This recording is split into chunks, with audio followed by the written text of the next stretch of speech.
Without objection. Thank you very much, Mr. Speaker.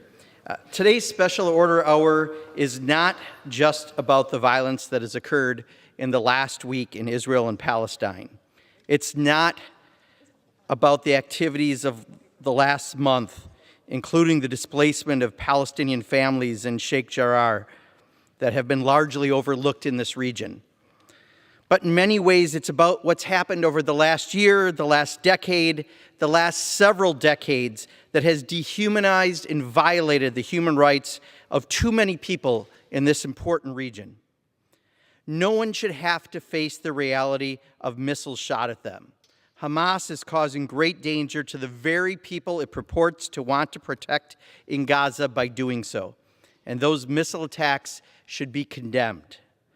But that doesn't make it a both sides issue. We must acknowledge and condemn the disproportionate discrimination and treatment that Palestinians face versus others in this region. No one should suffer the loss of life, liberty, or dignity that the Palestinian people have suffered under the Netanyahu and previous administrations in Israel during the 50-year occupation of the West Bank. When serious human rights abuses compound, such as the recent attacks on places of worship like the Al-Aqsa Mosque, the forced removal of people from their homes, most recently in East Jerusalem, but ongoing in the West Bank for way too long, the jailing and military court trials for Palestinian children, the dehumanization of the lives of the Palestinians by having roads and entrances that are separate for some people, which all too often looks like a former South Africa. The blockade and open-air prison conditions for the people in Gaza, where food and clean water is often scarce.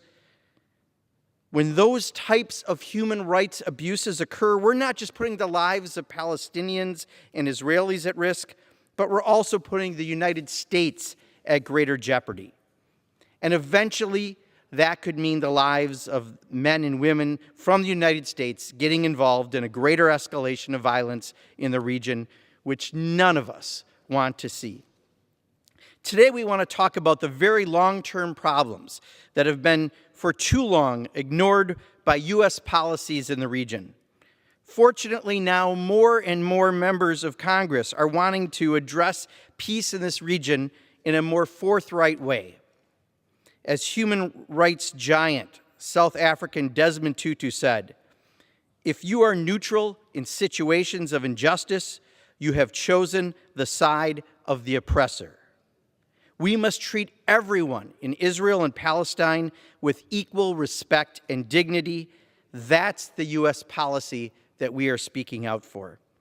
I am pleased to be joined by a number of my colleagues tonight who have taken leadership positions in talking about peace in the Middle East for all people. And I would like to now yield 5 minutes to my colleague from Michigan, the first Palestinian American to serve in Congress, Congresswoman Rashida Tlaib. Thank you so much, Mark. I'm actually